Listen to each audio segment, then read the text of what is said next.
Em 5 segundos, Jornal 360.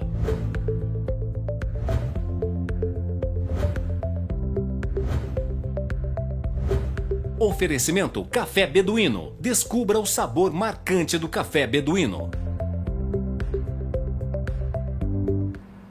A educação é direito e fator estratégico para possuir instrumentos essenciais na administração das mudanças que formam o indivíduo autônomo e responsável.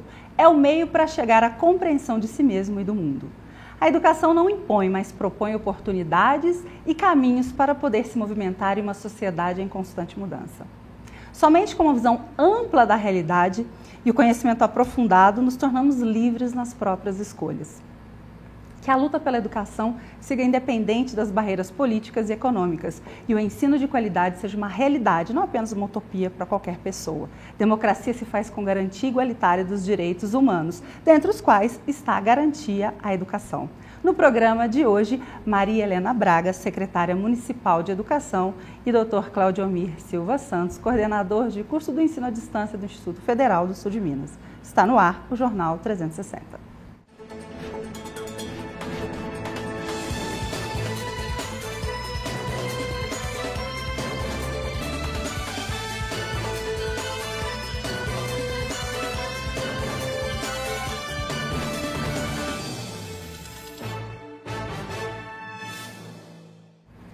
Boa noite, está no ar o Jornal 360. Até às 22 horas eu convido você a participar e interagir sobre educação. Também vamos falar da educação a nível nacional, local e educação à distância.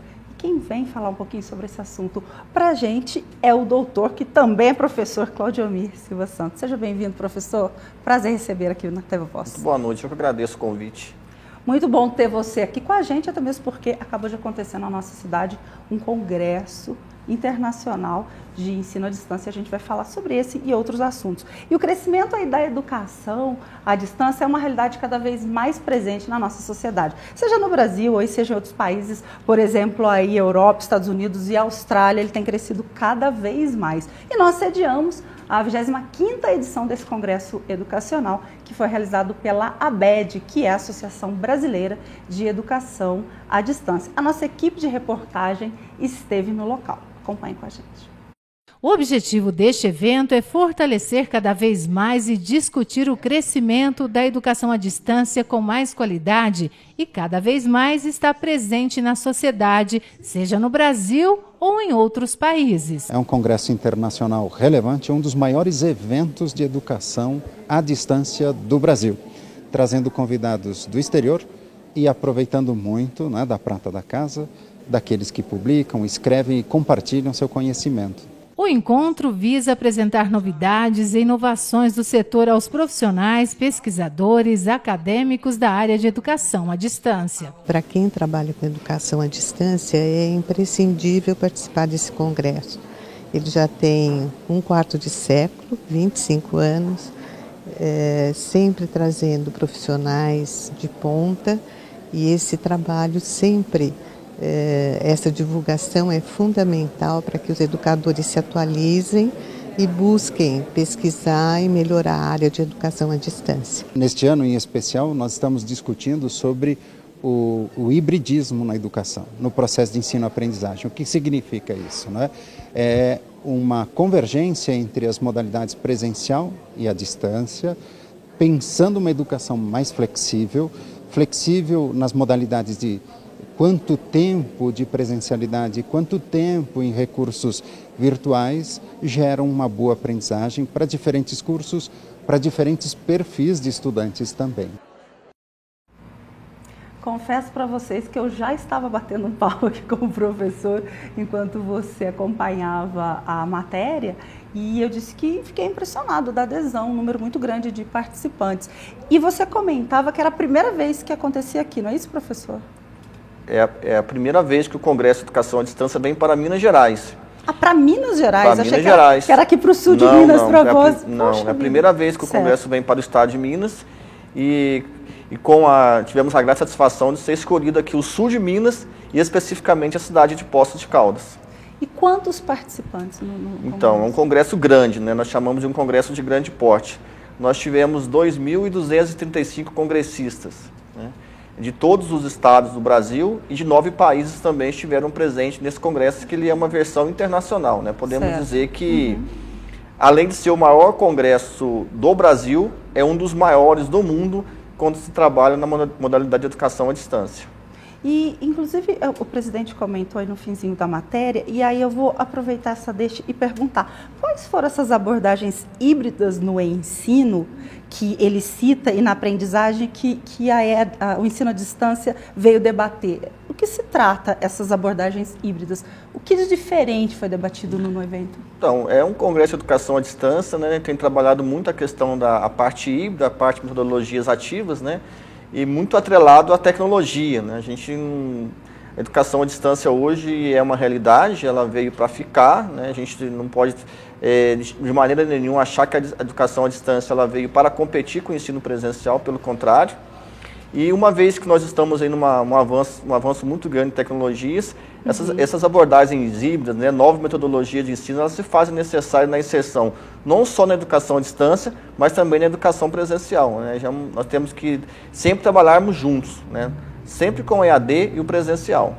Trabalhando as duas coisas. Com certeza. E durante o evento também vocês tiveram acesso em primeira mão à edição do Censo de Ensino à Distância, sim, que inclusive foi lançado lá durante o Congresso Internacional.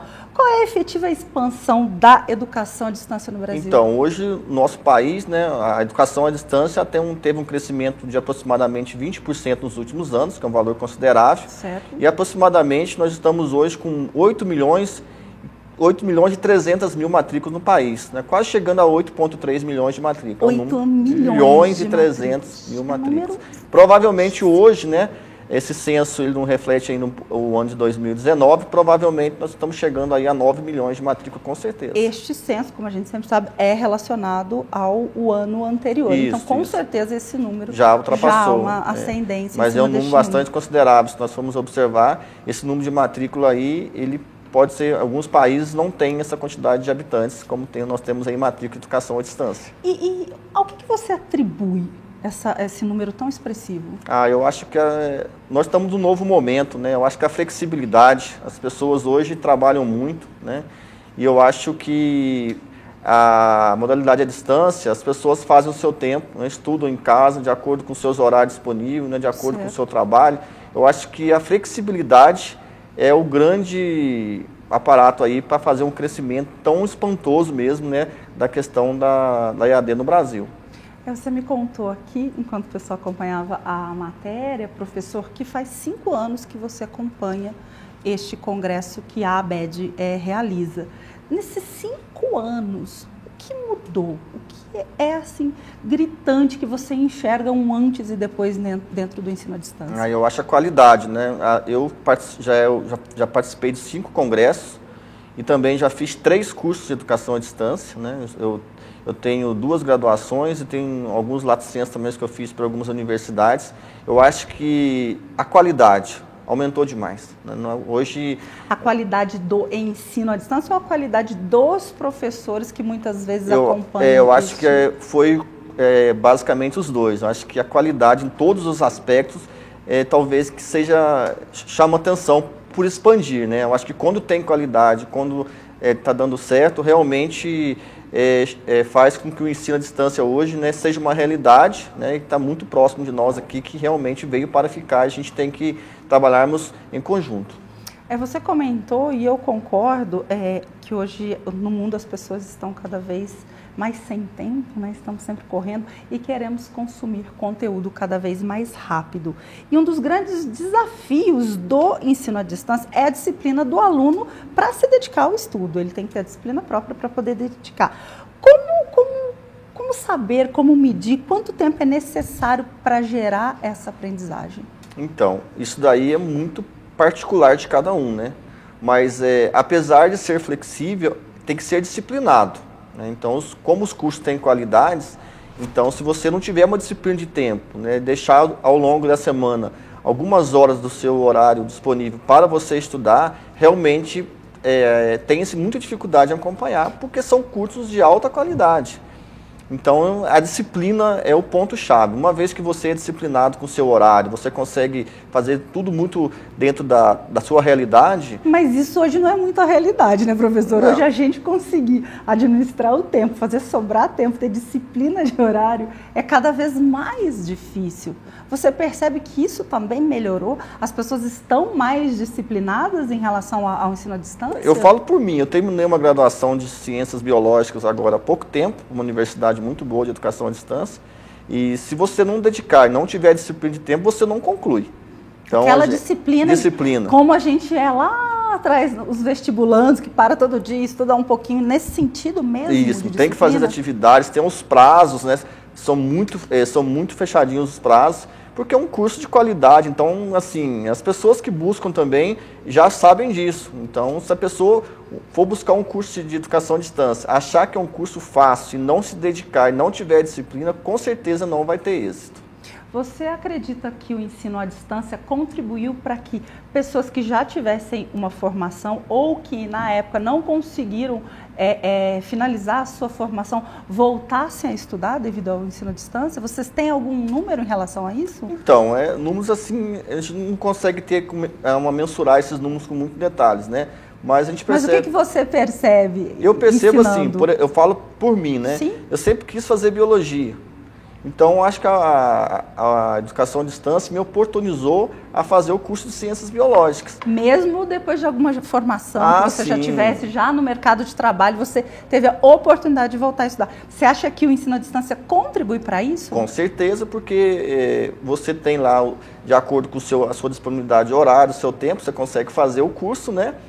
E, ao mesmo tempo, o que eu acho importante também, quando você está trabalhando nesses cursos de educação à distância, fazendo um curso de educação à distância, eles contribuem demais para a nossa capacitação enquanto professor do ensino presencial. É a grande vantagem. Eu falo por mim. Certo. Eu vejo como que eu sou um professor melhor hoje, depois que eu comecei a trabalhar com a educação à distância. Me ajudou demais no meu dia a dia de ensino presencial. Olha que bacana, que você acha que estudar à distância contribuiu para o seu presencial? Com certeza. Tem pesquisas que comprovam, todos os docentes, professores que passaram em algum momento pela educação à distância, eles relatam que eles se tornaram professores melhores a partir do momento que eles tiveram acesso com a educação à distância. E o oposto, professor? E os jovens? É muito comum os jovens saírem do ensino médio, prestarem Enem, né, que está aí, por sinal, às vésperas do Enem, e ingressarem numa faculdade. Hoje já existe uma busca maior pelo ensino à distância, jovens que deixam, de repente, de fazer uma faculdade presencial, até porque muitas vezes já estão inseridos no mercado de trabalho, já estão trabalhando e tem essa opção pelo Sim, hoje não tem. A faixa etária hoje ela é ampla, né? Então hoje não tem mais aquela coisa que pensamos assim, o ensino à distância seria para pessoas com uma idade um pouco maior. Hoje nós não podemos dizer isso. Hoje nós temos aí um mix de idades dentro da EAD, né? Desde Sim. os mais jovens até aquelas pessoas de idade mais avançada que buscam uma segunda, uma terceira, uma quarta ou uma quinta graduação. Agora é uma pergunta totalmente voltada para você, professor, uma curiosidade, qual a menor idade, acredito que 18 ou 17 para 18, e a maior que você já pegou dentro do ensino à distância? Então, nós no Instituto, né, eu sou coordenador do curso técnico em meio ambiente AD do IFSU de Minas Campus Muzambinho, né? Então, por exemplo, no curso nosso técnico à distância, nós temos alunos de 18 e eu já peguei um aluno com quase 80. Jura? Que bacana. E o ideal, assim, que a gente acompanha o crescimento. Vontade de estudar, né? De saber. O crescimento é importante, porque você pega uma pessoa que tem uma idade um pouco mais avançada, no início ela tem até dificuldade de manusear um mouse de computador. E aí, quando chega em 2 anos, que ela termina o curso, você vê o crescimento profissional. Então, tem pessoas que ficam agradecidas pelo resto da vida, porque nós oportunizamos a ela ter um diploma, né, a ter um acesso, e muda as vidas, né? Isso que a gente tem que trabalhar hoje. A educação à distância, ela veio para mudar as vidas das pessoas. E tem uma pergunta aqui, ser autodidata... Gente, só um minutinho. Aqui, olha. Ser autodidata contribui para facilitar o ensino à distância? Com certeza, né? Você acha que isso contribui para melhorar o aprendizado? Com certeza. Acho que a gente... Tudo que vem nessa parte do autodidata, dos conhecimentos adquiridos, eles contribuem muito para aí o sucesso da educação à distância, né? Elas querem uma educação mais democrática, né? Ela é mais inclusiva, né? Nós costumamos falar no nosso hall de estudo que é uma educação à distância sem distância. Vocês estão sempre ali presente, muito presente, principalmente no nosso caso do cursos técnicos, né? A gente é muito presente porque faz-se necessário a presença de todos os atores que são envolvidos na educação à distância. Você acha que é o futuro, professor? Com certeza, mas a gente tem que pensar que o futuro, né, é caminhar junto, o ensino presencial com a educação à distância de mãos dadas. Seria então semipresencial, um pouquinho de cada? Um pouco semipresencial, né, um pouco a parte híbrida também, que é importante, né, eu acho que nós temos tecnologias novas surgindo aí, temos que estudar, né, até o presidente da ABED, o professor Lito, fala que nem tudo que é velho é ruim, né? Concordo. E nem tudo que é novo é bom. Então a gente precisa dosar, né, aproveitar as experiências, né, e tornar a educação cada vez mais acessível e democrática a todos, né? Isso que é importante. Isso está precisando realmente acontecer. No início desse mês aqui de outubro, não sei se o professor acompanhou, a Priscila Cruz, que é presidente executiva do Todos pela Educação, ela criou uma polêmica defendendo o fim do ensino à distância para o professor.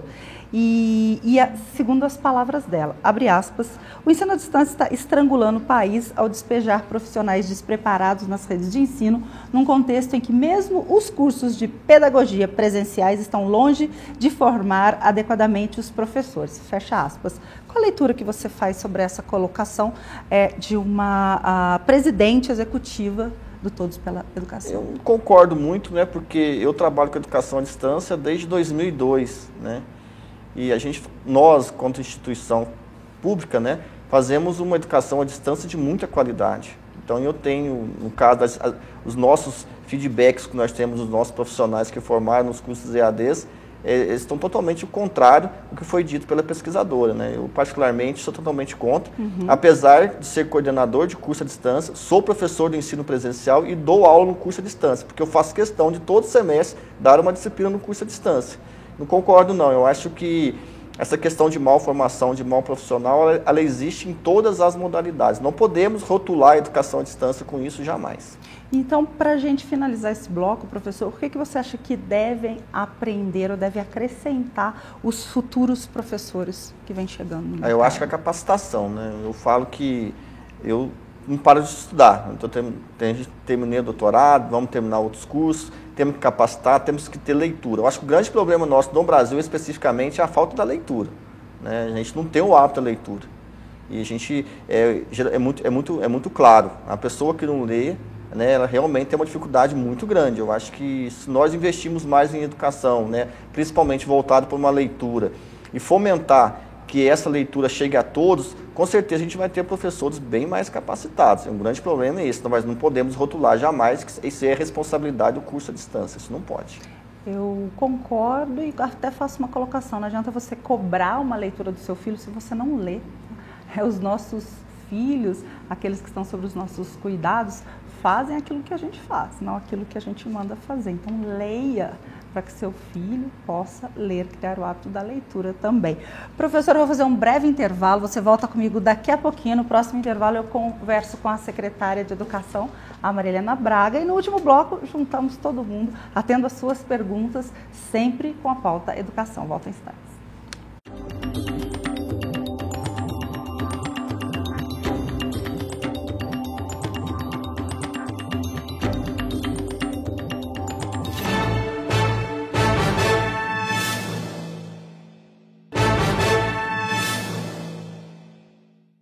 Estamos de volta com o Jornal 360. Para você que está chegando agora aqui na TV Postos, participe com a gente. O jornal é ao vivo através do WhatsApp. Envie sua pergunta, seu comentário. E lembro também que a nossa reprise acontece aos domingos, às 19h30. E você também pode rever todos os programas, todos os jornais, não só o Jornal 360, como as edições da TV Postos. Baixe o aplicativo e você revê toda a nossa programação. Professora Maria Helena Braga, secretária municipal aqui da nossa educação, e faz muito tempo que eu não bato um papo com ela aqui na TV. Tudo bem, professora? Tudo bem, Seja bem-vinda, que prazer recebê-la. O prazer é meu. porque... Tempo que eu não converso com você, assim, Pois ao é. vivo, né, Marilena? Ao vivo, né? Você é muito Porque a gente bem-vinda. conversa sempre, Conversa. a gente ouve, né? Que bom a gente recebê-la. vê, a gente ouve a Carol. Seja bem-vinda, Então, professora. obrigada. Eu Muito bom que falar de me educação. sinto muito feliz de estar aqui com você. E agora, de volta à secretaria. Você tem uma experiência muito grande, são 54 anos de vasta experiência na educação. E você também tem uma experiência muito grande também enquanto executivo na pasta. Você teve por 2 mandatos também dentro da pasta da educação. Inclusive, apoiou aí o Sérgio, o prefeito atual, nas eleições em que ele foi candidato e ele foi eleito. Mas ele optou por não nomeá-la naquele primeiro momento. Ele tinha a opção de fazer isso. Por que você aceitou nesse momento atual? Olha, eu acredito no Sérgio, no prefeito. Eu gosto do trabalho que ele está desenvolvendo. Eu acho ele uma pessoa séria, comprometida. E ele tem vontade de acertar, ele está tentando melhorar a cidade. Pegou uma fase dificílima, financeiramente falando, porque nós saímos de um governo mineiro terrível. Eu que sou aposentado da rede estadual, a gente sofreu muito com salário e a gente teve que passar muito aperto para colocar as coisas em dia dentro de casa. E então eu participei da campanha, trabalhei muito para o Sérgio, participei do plano de governo. Você achou que você seria secretária, Marilena? Havia uma conversa para que isso não acontecesse? havia conversa nenhuma. O Sérgio nunca demonstrou isso, mas a expectativa a gente tinha. Não vou mentir para você que eu não tinha essa expectativa, porque eu tinha, sim. Agora, depois que passou, que o Sérgio não me convidou, eu entendi muito a postura do prefeito, porque ele queria fazer uma proposta nova, uma proposta diferenciada, um menino que não era político, que era um funcionário público trabalhando na prefeitura, e de repente ele se tornou um candidato a prefeito. E ele queria começar um trabalho novo. E eu estava vinculada ao prefeito anterior. Certo. Então eu tenho a impressão que isso pesou muito na escolha do Sérgio. Agora, com a demissão voluntária, né, da ex-secretária de Educação, o Sérgio e o Flávio me procuraram e perguntaram se eu gostaria de participar. Em nenhum momento você balançou de dizer não por não ter entrado em primeiro momento? Olha, eu vou falar para você. A gente, às vezes, quer tirar uma desforra, assim, né? Falar, não vou participar, não, agora que faltando 1 ano e 3 meses, né? 1 ano e 2 meses, mas eu sou educadora. E a pasta da educação é uma coisa muito séria, muito responsável, e era uma oportunidade também de eu estar junto com ele, trabalhando com os objetivos do prefeito e do vice-prefeito, lógico, né? Então, eu não pedi tempo para pensar, não tive nada disso. Falei, prefeito, pode contar comigo. E eu saí do meu conforto, sabe, Carol? Eu estava numa vida muito boa, aposentada, escrevi meu livro, lancei meu livro. Excelente, aí eu falei, mas estou numa vida muito boa. Minha secretária fala para mim agora, essa semana, Dona Marilena, estou com a dó da senhora. Ela leva meu café e fala assim, estou com uma dó da senhora. Porque levantando 7h30, 8 horas, né? Eu acostumado a dormir até mais tarde, tomando café, dormindo de novo. Mas eu estou feliz. Essa era a pergunta.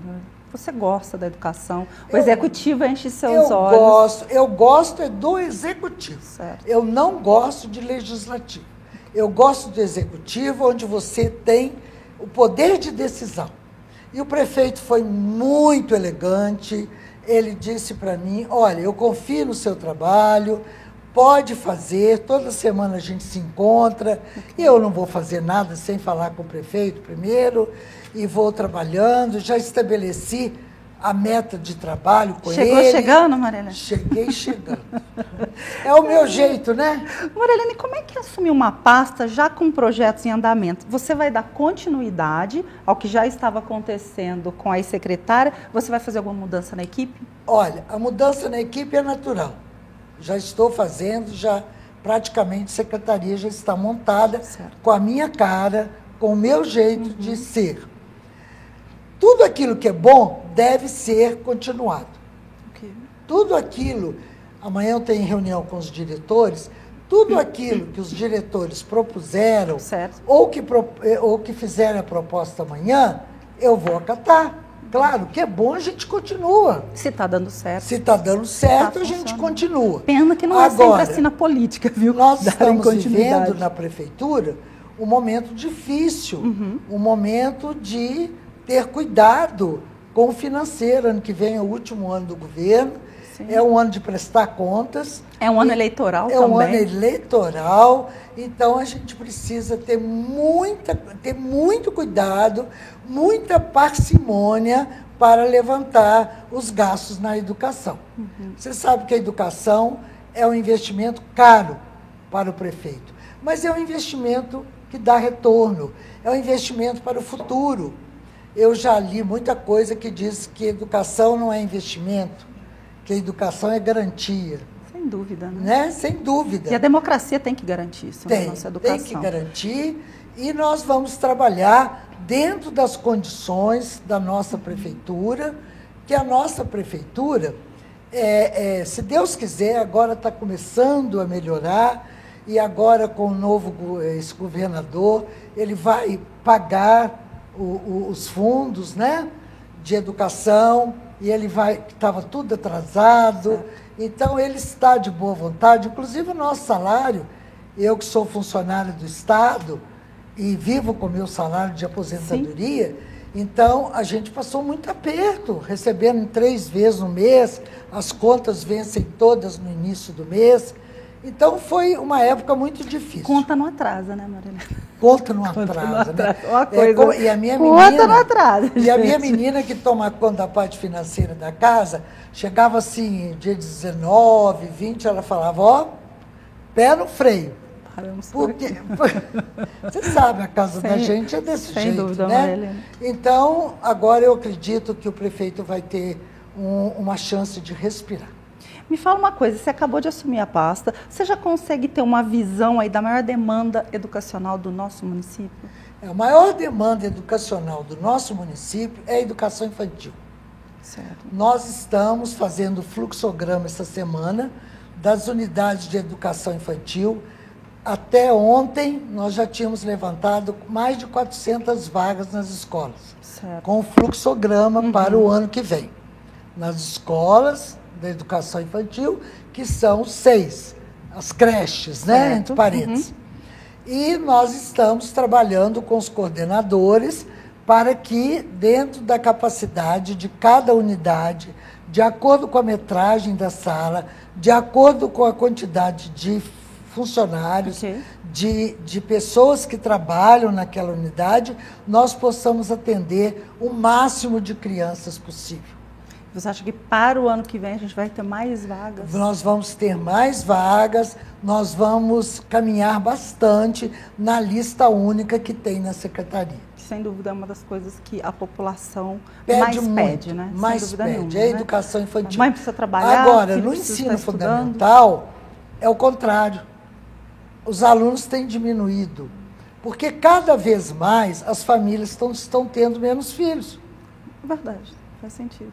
A gente sente isso. Faz sentido. Né? E falamos aqui também da educação à distância, existe hoje mais oportunidades que não existiam também. Que não existiam, e as escolas estão espalhadas. Eu fico muito feliz, porque o professor Araújo, meu marido, trabalhou muito nesse sentido, de levar as escolas para os bairros. Eu, como secretário, trabalhei com o prefeito Luiz Antônio Batista e com o prefeito Paulinho Corominas, para fazer o atendimento nos bairros, porque isso evita do aluno pegar condução, ele sai da casa dele, vai na escola, volta a pé, vai a pé, volta a pé. Então, isso nos deu uma condição muito boa em Poços de Caldas. Poços de Caldas é uma cidade muito bem equipada na área de educação. Em outras áreas também, eu costumo dizer que a gente é muito mal acostumado, né, pessoal? A gente reclama bastante, temos aí uma cidade, a gente gosta independente muito de governo, nós temos uma cidade maravilhosa que nos ampare. E sabemos que não é a realidade de outros municípios, né? Nós temos aqui uma cidade sempre aí, pronta para nos amparar. É uma divergência política que levou a ex-secretária da Educação, que foi a Flávia Vivaldi, a pedir a exoneração do cargo, enquanto a atual, a professora Maria Helena, que está aqui com a gente, assumiu. Ela disse em uma nota que ela não concorda com a intenção do município em receber a escola cívico-militar, como deseja o prefeito Sérgio Azevedo. Lembrando, gente, que esse modelo de escola cívico-militar é uma proposta do governo federal e que tem gerado bastante polêmica nas redes sociais, vocês têm acompanhado. Mariana, qual o seu posicionamento educacional e político sobre esse assunto? Olha, nós temos que olhar sobre 2 ângulos. O primeiro ângulo é o ângulo de política pública. Certo. Né? O MEC ofereceu essa proposta. O presidente é ligado ao Exército. O presidente tem posturas ligadas ao Exército. Então, ele acredita, extremamente conservador. Conservador e acredita nas propostas. E para ele, o Brasil, né, o nosso país, se faz com respeito e disciplina. E, na realidade, ele tem razão.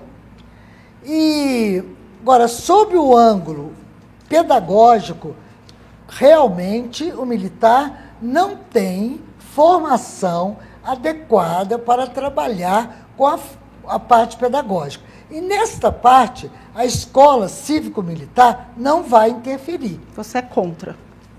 Nessa parte, ele não vai interferir. Certo. Ele já está na proposta, ele vai trabalhar com a gestão da infraestrutura. Mas a pedagógica é de vocês? Não, a pedagógica é do educador. Okay. Quem sabe fazer educação é o educador. Então, ele vai trabalhar com a infraestrutura da escola, melhorando as condições dessa infraestrutura e vai trabalhar com a parte disciplinar. Quer dizer, dando uma conotação diferenciada para o adolescente e, se pegar o ensino médio para o jovem, uma forma diferenciada da disciplina. Uma disciplina rígida, tá? Que muitos educadores contestam e há educadores que aceitam. Por exemplo, outro dia eu estava vendo a Jovem Pan e o Mário Cortella estava lá. O Mário Cortella é uma pessoa de esquerda, tem livros publicados, uma pessoa de uma capacidade incrível, e ele estava dando uma entrevista sobre a escola cívico-militar.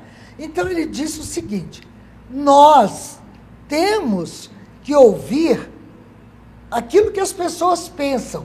Porque eu sou contra, eu não sou dona da verdade. Porque eu sou a favor, eu não sou dona da verdade. Eu tenho que ouvir lados diferenciados. Por isso que nós vivemos numa democracia, né? Certo. Eu não tenho que condenar quem é contra e nem tenho que aplaudir quem é a favor se eu sou neutro, se eu não tenho opinião formada. Agora, se eu tenho opinião formada, eu me posiciono ou contra ou a favor. É uma experiência educacional que eu nunca vivi. Em 54 anos... Nessa primeira leitura, você é contra ou a favor? Sou a favor. Você é a favor. Que é Na primeira leitura, é a favor. Agora, infelizmente, sabe, isto está sendo ligado à palavra militar. Não é a palavra cívico, não. É a palavra militar. Há uma reação assim, muito negativa, porque o militar ficou muito ligado à ditadura que o Brasil sofreu. Mas é uma proposta distante de um aspecto ditatorial. É um aspecto disciplinar. Agora, para evitar droga, como nós temos aí, nós estamos enfrentando situações dificílimas de gente na porta das escolas distribuindo droga, às vezes até sem cobrar, para depois ter o comprador. E isso nós só trabalhamos é dentro do município. O município, eu sou municipalista, sabe, Carol? Eu acho que para melhorar um país, nós temos que começar melhorando o nosso município. O nosso Cada quintalzinho, né? melhorando o seu município, o lugar onde mora, onde vive.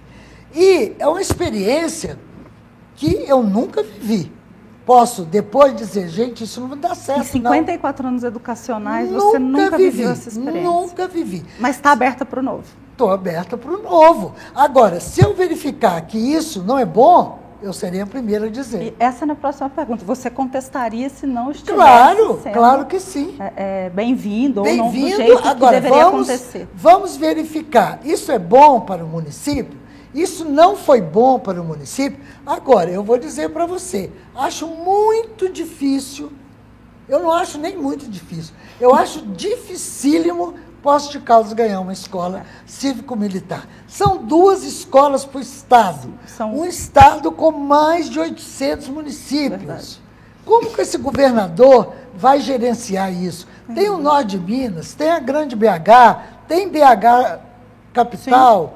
Sim. Então, difícil. Na minha opinião, acho difícil. Tem uma pergunta bem interessante, eu vou usar essa pergunta para fechar esse bloco, vem do São Geraldo, o Marco lá do São Geraldo. O governo fala em implantar essas escolas, mas a escola militar deve receber R$1 milhão.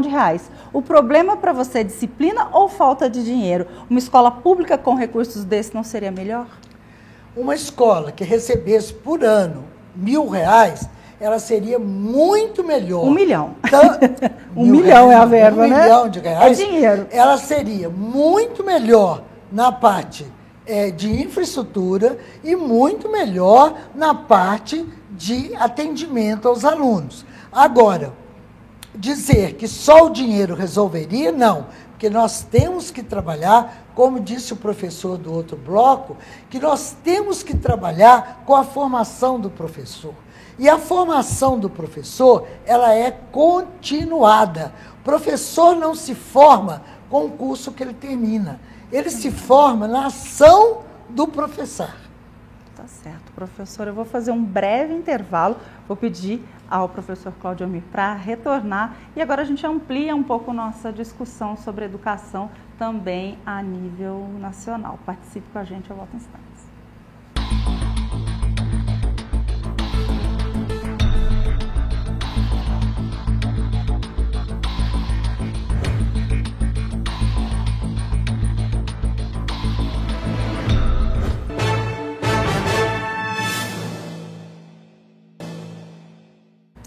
Estamos de volta com o Jornal 360, passa bem rapidinho, né? Então aproveite, estou recebendo perguntas, vou fazer a sua encaminho pelo WhatsApp e reveja ao domingo a nossa reprise às 19h30.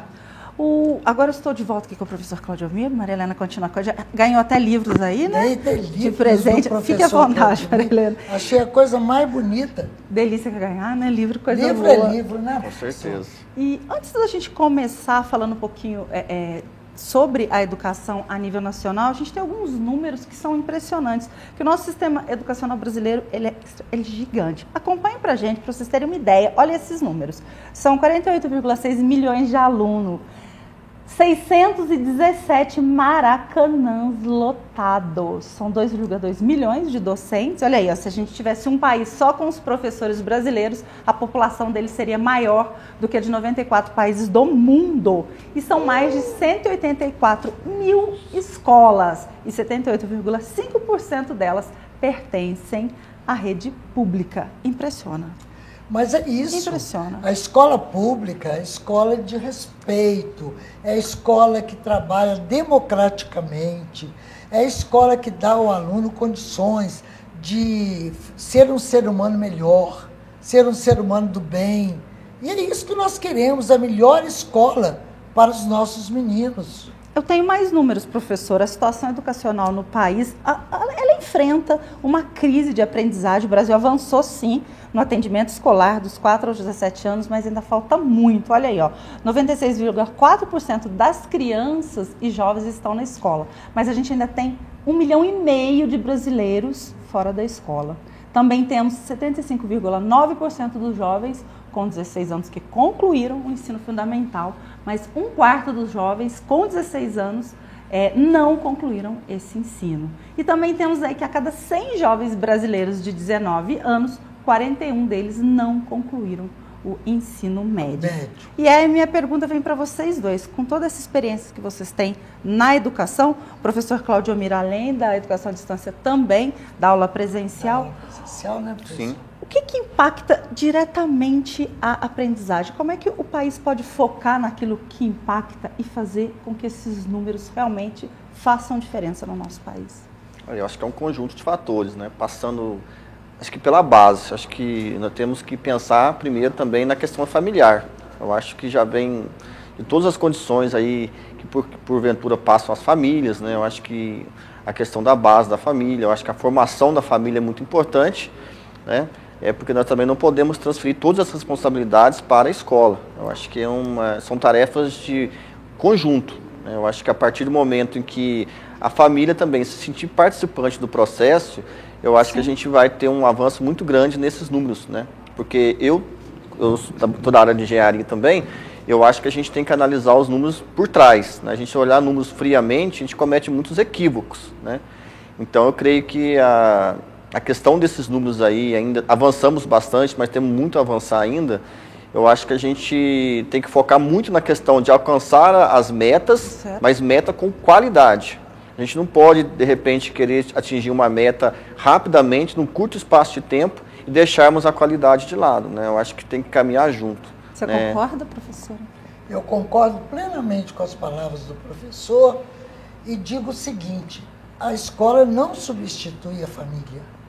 A escola completa a família. A escola consolida os valores da família. E ai da escola que quiser substituir a família. Ela não vai conseguir nunca. Agora, nós temos que trabalhar com a paternidade e a maternidade responsável, porque quando tem responsabilidade, assume seus filhos, né? E nós temos que trabalhar também, muito seriamente, com a formação continuada do professor. Não adianta nada nós termos 96,4% de atendimento de aluno dentro da escola, se ele chega no 3º ano sem saber ler e escrever. Exatamente. Se ele chega no 6º ano sem saber ler e escrever. Quer dizer, que atendimento é esse? Onde está a qualidade desse atendimento? E esta qualidade passa pela formação do professor. Como eu disse no bloco anterior, não se forma no curso superior ou no curso médio, de normal médio, para ser professor. O professor tem que ter formação contínua, seja presencial, seja à distância. Ele escolhe. O MEC oferece trabalhos maravilhosos para a formação do professor à distância. Com certeza. Pegando esse seu gancho aqui, tem uma pergunta falando sobre conhecimento. A pergunta aqui do Eduardo, ele disse se o EAD leva conhecimento para regiões muito afastadas, mas como é que é feita essa certificação, essa graduação das pessoas? Então, hoje tem a questão dos polos, né? Vamos falar aqui pela nossa região. Nós somos uma região de quase 200 municípios, mas nós temos cidades que temos muitos problemas ainda em tecnologia.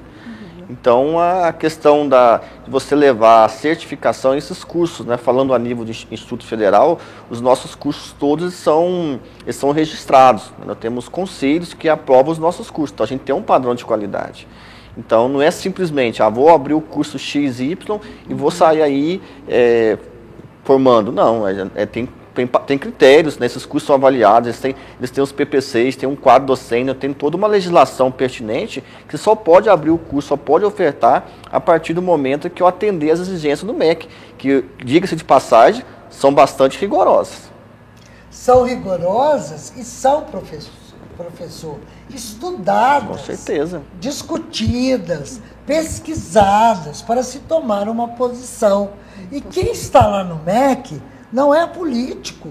Quem está lá no MEC são técnicos de educação, são professores, supervisores, que estão lá trabalhando para ver os maiores benefícios para o campo educacional. Vocês acham que a questão da desigualdade econômica e social no Brasil está diretamente ligada à educação? Com certeza, né? Eu acho que os países aí que tiveram avanços, né, vamos usar o exemplo da Coreia, investiu fortemente na educação. E na tecnologia. Em tecnologias, basicamente, né? Andar junto, né? Não tem como, né? E o professor hoje, igual a professora aqui falou, é formação continuada e também o professor tem que ter incentivo para que ele possa ter uma formação continuada. Claro. Um professor que recebe parcelado em 3 vezes, nós não podemos cobrar dele, até certo ponto, uma formação continuada. Porque É isso, professor, que eu disse ao prefeito no nosso primeiro encontro lá no gabinete. O prefeito Sérgio deu aumento, ele consolidou em Poços de Caldas o piso salarial. Você sabia disso? Sim. Ele consolidou em Poços de Caldas o piso salarial. Eu fui secretário 2 vezes, eu não consegui, com o orçamento da prefeitura, fazer o piso salarial. Ele conseguiu, está passando o maior aperto. Eu ia falar que está conseguindo pagar, professor. Está conseguindo pagar, não prefeitura atrasou tá nada. apertada. Eu fui ver, não atrasou nada. E a segunda parcela, já saiu a primeira parcela do 13º desse ano. Eu recebi o último pedacinho do 13º do ano passado, agora em novembro, como professor estadual, como aposentada, supervisor estadual. Você vê, aqui em Poços de Caldas já pagou a primeira parcela do 13º e já está prontinha a reserva para a segunda parcela do 13º. Eu acho que isto é um mérito que a gente não pode deixar de falar. Eu sou muito justa. O funcionário tem que receber em dia. O funcionário tem que receber em dia, e isso que o prefeito fez em Poços ficou um marco na administração dele, esse piso salarial. Quem trabalha merece ser remunerado, né? Olha, você veja bem, professor, o professor da rede municipal de Poços de Caldas tem o seu salário, tem o seu vale alimentação, que é em torno de 700 e poucos reais, tem o seu seguro-saúde, que cobre a saúde do corpo e também a saúde oral. Então, isso é muito importante, Carol. Sim, com certeza. E não só do professor, mas de seus dependentes. Então, a sua família está garantida. Isso é maravilhoso. O menino teve febre de 39 graus, você sai correndo, feito louca, com o seu filho para o seu seguro-saúde. Isso é muito importante. A gente vê o país indo atrás exatamente dessas questões. Professores que estão mal remunerados e que não conseguem efetuar um ensino de qualidade. Não conseguem investir neles próprios para dar Precisamos de melhorar sempre. Precisamos ganhar como os juízes. A Angela Becker, onde um país extremamente bem remunerado, que o professor é bem remunerado, ela recebeu um grupo de juízes, advogados, médicos e outros profissionais pedindo que ela igualasse o salário deles ao salário do professor. Ela respondeu sabiamente, que ela é muito inteligente: eu não posso igualar o salário de vocês com o salário de quem ensina vocês. Sem dúvida, concordo. E assina embaixo. Olha, o país aí vem sofrendo uma forte polarização política, tem acometido o país, redes sociais. Vocês acham que esta polarização pode ser um obstáculo para avançar no debate sobre o Fundeb? O que você acha, professor? É polêmico, acho que né? É polêmico. O Fundeb é um dinheiro que vem, muito dinheiro, mas é um dinheiro que vem já destinado. Ele não pode ser mexido. Ele tem que ser para pagar professor, para usar na escola, entendeu? Ele é um trabalho direcionado, é verba carimbada, é verba que não se mexe. Está faltando lá, mas tem se mexido em tudo, professora, neste governo. Podemos esperar qualquer coisa. Com essa polarização que vem acontecendo, a gente não sabe o que pode vir a acontecer. Não, mas o Fundeb é imexível. Ele é lei.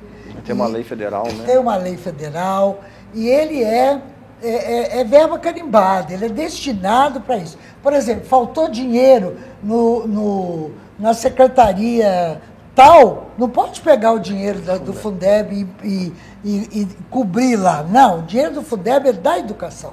Eu acho interessantíssimo quando eu estava na secretaria, quando foi criado esse Fundo de Desenvolvimento da Educação Básica. Isso é importantíssimo. A educação básica pega desde a educação infantil até o ensino médio. É muito comum, a gente sempre debatemos vários assuntos aqui no Jornal 360 e eu fico impressionada. A gente sempre cai na educação. É como a gente percebe que a educação é a base, a grande base dos problemas que o nosso país cada vez mais vem enfrentando. Vamos fazer um giro de notícias, saber o que está acontecendo aí pelo nosso mundo, pela nossa cidade. Vamos dar uma olhada nas notícias da semana. O Senado concluiu nesta quarta-feira, 23, a reforma da Previdência. Agora o Congresso marcará a cerimônia de promulgação para que as novas regras passem a valer. Nova fase de saques do FGTS começa nesta sexta-feira e libera 3,4 bilhões de reais. Deputados protocolam pedido para a CPI sobre óleo no Nordeste. Autor da proposta afirma que o governo federal apresentou poucos resultados no trabalho de apuração e combate ao derramamento. Fábio Jorge, líder do Partido Novo em Poços de Caldas, encaminhou correspondência eletrônica para afiliados do partido em toda a região, comunicando que Poços de Caldas será a única cidade a lançar candidaturas na região, com chapa completa para a Câmara Municipal e também candidato a prefeito. Finalzinho aqui do nosso programa e eu vou encerrar perguntando para ambos. São décadas de ineficiência de gestão, em contraposição ainda com lentidão de solução. Como que a política pode priorizar a educação? Olha, ao escolher o político na hora do voto, o voto é uma força absurda, né? É uma total vontade sua e compromisso seu de escolher bem. Você tem que escolher, você tem que pegar o programa de governo, você tem que ouvir televisão, você tem que ouvir rádio e ver as pessoas ou a pessoa que tem realmente demonstrado compromisso com a educação. Não é assim, minha prioridade é a educação. Não é isso, não. Apresenta as suas propostas. Quais são elas para a educação? O que você quer fazer? Você vai investir no professor? Você vai dar a ele uma oportunidade para ele se melhorar? Para ele servir melhor? Porque nós estamos em serviço. Serviço é servir. Servir melhor. Esse é o meu ponto de vista. Nós temos que escolher bem os nossos políticos. E escolher bem é verificar quem tem compromisso real com a educação. E se ele já for de carreira política, dá uma olhada no que ele já fez. Né? Como é que foi a vida dele? Político, como é que foi a atuação dele? Sem dúvida. Professor? Também concordo plenamente com a professora disse. Eu acho que nós temos agora todas as mídias, né, as mídias sociais aí. Eu acho que a gente tem que fazer um histórico, né, que nós temos um poder de mudança muito grande chamado voto. Lógico. E, além de tudo, eu acho que nós precisamos cobrar o plano de governo e que esse plano de governo contemple a educação e que na educação que realmente tenham pessoas técnicas da área, que entendam do assunto. Porque eu costumo falar que o nosso problema talvez não é tanto a questão da falta de recursos. Eu acho que é a questão do gerenciamento e aplicar bem o dinheiro público. O dinheiro público ele é sagrado. Você sabe que nós somos um país que está no meio dos países que mais investe em educação? Nós investimos mal, tá? Corrupção. E tem a corrupção. E tem a mudança de destino. Não são cargos técnicos, professores, né? Como o professor disse, quem faz educação é educador. Quem entende educação é quem trabalha com a mão na massa. Quem passou pela escola fundamental, quem passou pela escola do ensino médio, é esta pessoa que sabe fazer educação. Agora põe lá uma pessoa que nem nunca entrou numa escola, professor. É difícil. Só entrou na escola para estudar? Verdade. Nunca gerenciou uma escola? Nunca trabalhou com alunos? Sem dúvida nenhuma. Só vai querer administrar mal o dinheiro. E deixa eu pegar aqui um gancho com o que o professor falou de redes sociais. muita atenção também às fake news, que hoje você acha aí fake news, Nossa. a disseminação aí pelas redes sociais. Então, vá atrás de uma fonte segura para você obter a informação correta sobre a pessoa. Muito obrigado aos dois. Professor, muito obrigado pela gentileza de ter vindo aqui conversar com a gente. Parabéns aí pelo evento, que foi um sucesso. Muito obrigado. Nós vimos aí as imagens. Professora, tenho certeza que a gente vai conversar mais vezes. Olha, Você é muito eu garanto que sim, né? Eu tenho certeza que sim. Eu estou numa empreitada muito responsável. Eu tenho certeza que de muito peso, e tenho que me empenhar muito, e que Deus me proteja, e que eu possa estar aqui com você falando de educação com tranquilidade, com responsabilidade e transparência. E com ótimas notícias. E com ótimas notícias. Essa é a minha maneira de ser. Eu agradeço muito a Deus por ter me colocado na educação, porque eu fui muito feliz e sou muito feliz com o processo da educação. Com certeza. Não é à toa que está de volta, né? É. Tava lá na como é que é? Tava na tranquilidade segundo. Numa vida confortável. Acordando tarde. Está de volta, tarde, né? gente, que coisa melhor do que dormir até a hora que você quer dormir. E está de volta. Eu Você espero não que está nisso ainda. Não, eu acordo eu espero cedo. que eu possa te rever também, viu, professor? Estamos à disposição de vocês quando Muito precisar. obrigado. Estamos lá. E agradeço você também que sempre participa, sempre interage com a gente. Aproveito para desejar uma excelente noite e deixar o convite para a reprise de domingo às 19h30. A gente se encontra mais. Até lá.